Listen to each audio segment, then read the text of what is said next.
Hey there, and welcome to Be Well with Steph, the podcast. This is the show for you if you believe that personal wellness can be an actively pursued goal, and you're ready to tackle building healthier daily habits with a little bit of good humor, a little bit of grace, and a little bit of coffee. I'm Steph. I'm your wellness and nutrition coach and your host, and I want to make it really clear. You're not expected to be or live perfectly here. Lord knows I don't. After battling diet culture and then learning to navigate the world of wellness culture myself, I know a few things are true. 1, it doesn't have to be complicated to be effective. 2, you are capable of creating a lifestyle you love. And 3, you have everything you need to start doing that today inside your own beautiful self. On this show, we'll talk about nourishing yourself, moving your body, getting a good night's sleep, caring for your mental health, being in community, and maintaining day-to-day practices that make you feel good.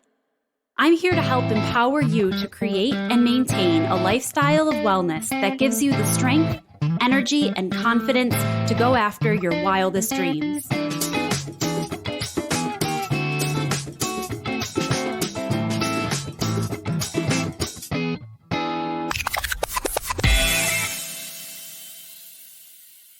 Happy New Year to you. I hope that your holiday season had moments of peace and moments of joy and moments of family. If you were in the Buffalo area like I was, I hope it didn't have too much snow or too much damage or anything like that. I know my heart goes out to so many people who had their Christmases or their lives changed during the Buffalo blizzard of Christmas. We were fortunate to be, for the most part, safe and cozy. For the most part, got to do a lot of the things that we, wanted to do with Christmas, which was really just seeing our family, spending time together, eating some good food, getting a little bit of rest. And I hope that you were able to do that. I hope you were able to get a little bit of joy and a little bit of peace, and that you are ready to look with hope and to look with a little bit of clarity and intention at the new year that is before us. Of course, just like everybody who's out here making podcasts and making content, I'd like to talk about the new year for a little while. I think that it's important that we frame our thoughts in ways that are going to be helpful for us this year, that we set our goals in ways that are going to bring us success, that we look at our lives and as an opportunity to create some joy, to create some memories, to help others, to connect with the people and the things that we love, and that we see the new year as a chance to do that. Now, I said to a group that I was coaching just recently that when we look at the new year, sometimes people feel some reservation. They feel maybe like resolution is an icky word to them, or they feel like goal setting is not really for them. I like goal setting. I like the new year. So for me, this is a time that is exciting and is joyful. But I know it's not like that for everyone. So if it's not like that for you, I want to maybe give you a reframe for the new year. This is a time, the new year, where globally around the world, people are thinking about fresh starts. People are thinking about new beginnings. They're thinking about hope. They have a new emphasis on health and wellness. And we're doing this all together. We're doing it in community. So just as we are more successful with our goals when we say them to other people, or just as when we feel like we grow more when we have accountability, or we have a community, or we have a support system, those things help us with achieving our goals or improving our lives. We're a global community right now at the beginning of every year that is saying, I want to do a little bit better. I would like to grow a little more. I would like to connect a little more. I would like to feel a little bit more well. And we get to do that together all at once. Fresh start, clean slate. So if New Year's is not something that typically brings you joy or enthusiasm, I wonder if you can think about it that way. You can think about entering 2023 as a world family, a global community that is just trying to do a little bit better. And however that looks in your life, it depends on you. That's not going to be the same for everybody in the family. Every family member is not the same. But all together, we're kind of striving in that direction. So I do want to talk a little bit today about goal setting, of course, and about New Year's, but I really want to start with things that I think it's important that you know or accept before you set any health goals for this year. Before you set any New Year's resolutions, before you try to create new habits and dive right in, there are a few things. I really had four things that I think it's really important that we accept and know before we begin. So I want to give you those four. And then I want to, at the end of this, invite you to join our community a little bit stronger in the next couple of months or couple of weeks. And I'll tell you about that at the end. But first, we've got four things that I really think that you need to know before you set your health goals for 2023. The first one is that you don't need to have your goals or your plans for the new year ready this week. I actually hope that you don't. I hope that you don't try to say, okay, it's January 2nd, it's January 3rd. I'm going to dive right in with this brand new plan. I think that we really need to give ourselves January, or at least the first couple weeks of January, to get to know the you of 2023, to get to tune into you in your regular life. Because you of the last month has been different. That's been holiday you. And holiday Steph has different routines and different priorities than the rest of the year stuff does. That's just the reality of life. Holiday week Steph's fridge looks a little different. Her exercise habits are different. Her priorities are different because they're more focused on family and events and occasions than they are about routines. So I don't want to make goals and I don't want to try to create habits based off of what holiday Steph thinks she wants. Because sitting on her couch, sipping a cup of coffee by the Christmas tree, holiday Steph is going to try to set goals like she wants to run a marathon this year. Well, that's all great from your couch, holiday Steph. But when real world, real life stuff comes back over these next couple of weeks and realizes how much she works and how tired she is and that it's still snowing outside, some of those habits or intentions might change. And that doesn't mean that running a marathon wouldn't be an awesome bucket list item, but it's not really an actionable goal that I can set right now. Instead, my actionable items for real world stuff might be things like start walking 5 to 10 miles a week and see how you feel. Start prioritizing strength training. Start tuning into how your body feels. Those are things that I can take action on in small ways that I'm going to be able to assess better in the beginning of January than I can diving in on January 2nd. If you're listening to this when it comes out, it's January 2nd.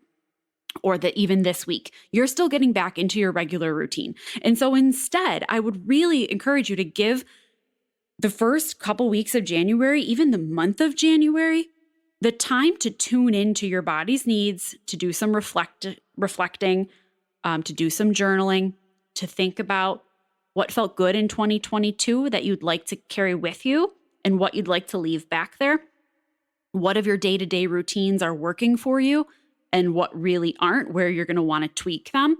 And then we can work on, and we will over the next few weeks here together, then you can work on setting goals, making plans, having tiny habits, all the stuff that we always talk about and work on around here. But I just don't want you to do that from a place of vacation mode. I want you to do that from a place of real life and real reflection. Okay, so that's number one. The second thing that I really need for you to know before you set your health goals is that whatever goals you decide to set by the end of January are going to change this year. And they probably should change because over the course of this year, you are going to change. You are going to grow. Your life circumstances might change. Your abilities might change. Your time commitments, your interests, your relationships. You are going to change this year. So your goals don't have to be static. They can be dynamic. They can have gray area. They can have flexibility built into them. Or they can be abandoned and you can set new ones in March or July or September. But it's important to remember that you're setting goals for the new year based off of who you are in January. And if who you are later in the year is different, or what your priorities are later in the year is different, it's okay for those goals to change. And that doesn't mean that your resolutions are going to have failed, that your goals are going to have failed. It's going to mean that you are smart enough to adapt them, to change them as you change. So just keep in mind that whatever you decide this week is your priority might shift, probably should shift as you grow and develop too. And that's totally okay. The third thing is that we get a lot further with our goals when they are action or habit-based goals instead of results-based goals. So it's great to have big results, like running a marathon. It's great to have a big dream goal, a bucket list item, a results-based goal or dream in mind. But that thing doesn't tell you what you are going to actually do. So if I say I want to run a marathon, just stick with this. Side note, I'm not running a marathon this year. But if I just say I'm going to run a marathon, that's a brilliant, beautiful goal for me to have in my heart. What am I going to do when I wake up in the morning? Because I'm not going to wake up and run a marathon. Most days I'm not even going to wake up and run, to be honest. So I'm going to get a lot further in my health. I'm going to feel like I am building up new habits, that I'm making progress if I am focused on action or habit-based goals. So instead, that might be a goal like I am going to move my body intentionally 5 days a week. That's something I know then when I wake up in the morning, I have to move my body intentionally. I can make that more specific if I wanted to. I could say I'm going to do strength training 3 times this week. Then I can wake up. I can say, okay, where in my day does strength training fit, or does it fit tomorrow? I can plug it into my calendar. I can do the action, check it off, show success at my goal for that week, which was to do strength training.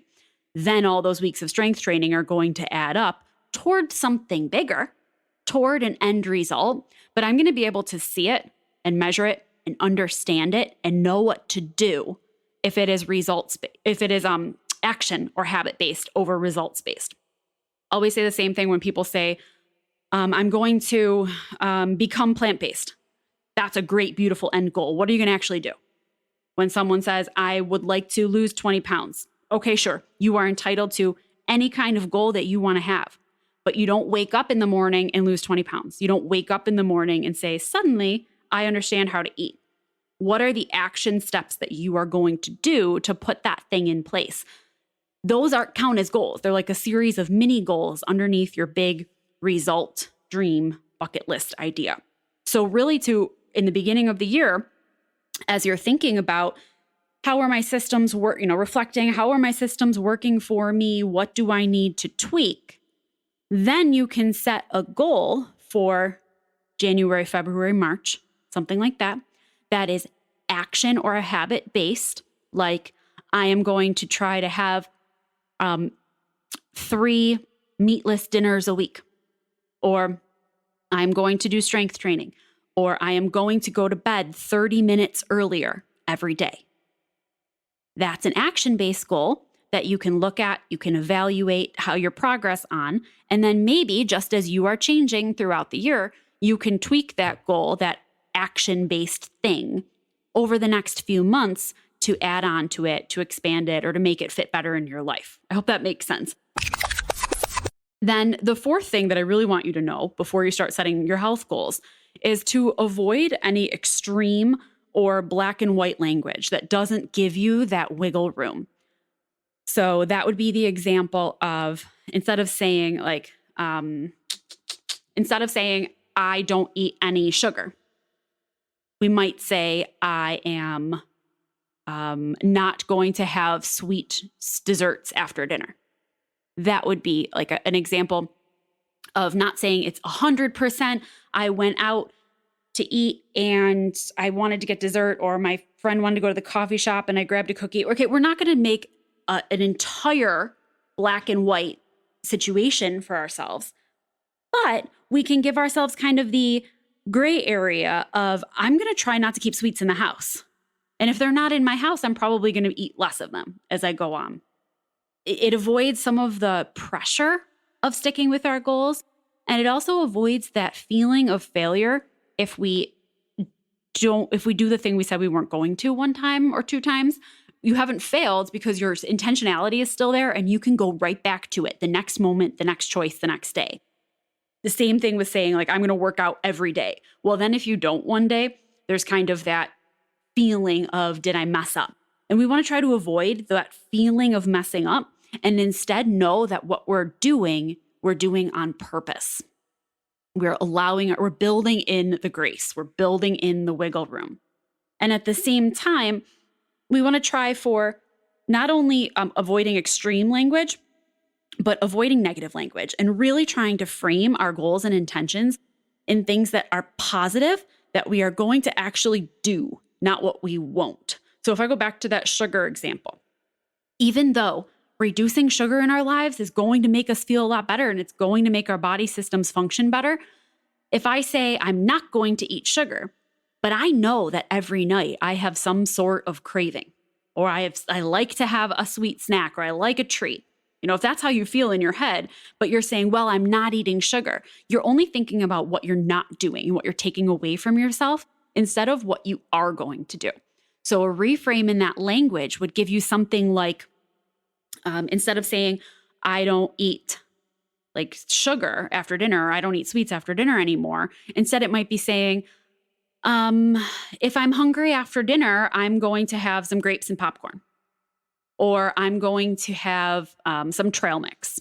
Tell yourself what you are going to do instead of what you are not. Same thing with when people say, I'm going to eat less meat, or I'm going to eat fewer refined carbs. Sure, those are great things to want to have happen. But when you're hungry or when you're making a meal, what are you going to do? What are you going to include? So instead, it might be when I go shopping, I'm going to buy whole grains. I'm going to prioritize whole grains over refined ones. Maybe it is, I'm going to find 3 new ways this week that I can incorporate beans or plant proteins. I'm going to find a way this week where I can add 1 extra vegetable to all of our dinners. And when we set goals like this, we're giving ourselves basically like action items that help support the way that we want to feel or be overall, just in smaller chunks and in smaller pieces. And if you've hung around here long enough, you know that that is the whole like mantra around here. It's like our mantra, our small steps matter. The small things that you do matter. It doesn't have to be complicated to be effective. You do not need right now. I guess that's the moral of all 4 of these points, is that you do not need to know right now, the first week of January, exactly where you are going to end up in December. What you do need to know is what really isn't working for you that you want to tweak, how you're going to start taking action with positive things added into or replacing things in your life. That's it. So what are the first positive steps that you are going to take toward being better and improving your health? That's where I want you to start when you are going to be setting your health goals from 2022. So that quick recap was, you don't need to have goals in place right now. Give yourself some time to reflect and to be in touch with your actual real life habits. Acknowledge to yourself that whatever you do decide to begin for this year is probably going to change and probably should as you change and grow. Remember that we get a lot further with action or habit-based goals. So we're really looking at, what am I going to do? And then how am I going to phrase and frame that for myself so that the language I use to talk about my goal is positive and builds in some grace and wiggle room so that I am on a continual track toward success. I hope that this is helpful for you. I hope that this episode helps you to face the new year with a little bit of hope and a little less maybe fear or uncertainty. I hope that it helps you to feel a little bit more in control over how you are going to start caring for your health this year. A couple of things I want to invite you to do. One of them is that I'd like to add more Q&A into these episodes this year. I'd like to, instead of having whole Q&A episodes, because I do have a lot of my own topics lined up that I really am excited to share with you this year, I would like to add questions from listeners and from Instagram audience and from clients. I'd like to add like a question to the end of every episode so that listeners and clients and followers are still getting their questions answered. but they come kind of alongside the messages that I'd like to share with you too. So you can submit questions that you would like to have answered on the podcast related to nutrition, wellness, healthy habits, anything that's on your mind. You can submit them either at bewellwithsteph.com/podcast. There's a question, like a submission form box right on that page at bewellwithsteph.com/podcast. Or of course, you can always jump over to Instagram and send me a DM, Instagram at bewellwithsteph. And I love to hang out there and answer your questions anyway. So anything you're thinking about as far as creating your healthy habits for the new year or specific nutrition or wellness questions, shoot them my way. If I don't know the answer, it'll be a great excuse to do a little research and be able to share more listener question and answers with you on here. The other thing I want to invite you to is a free challenge, free 5-day challenge called I don't want to mess up my own title. 5 simple ways to eat healthier without dieting in the new year. 5 simple ways to eat healthier without dieting in the new year.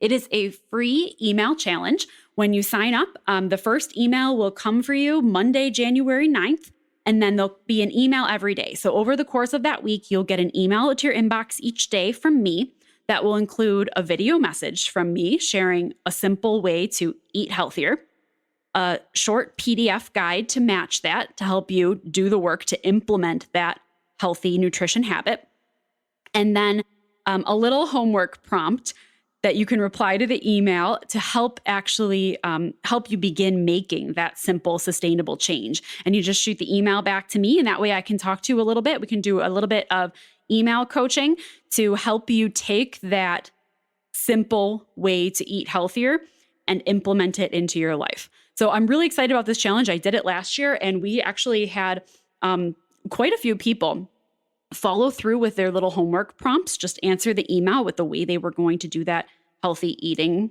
suggestion, and really see some growth and change in their healthy eating habits just from that free week of emails. So highly recommend it. Again, the emails will run, if you're listening to this in real time, they'll run next week, Monday, January 9th through 13th.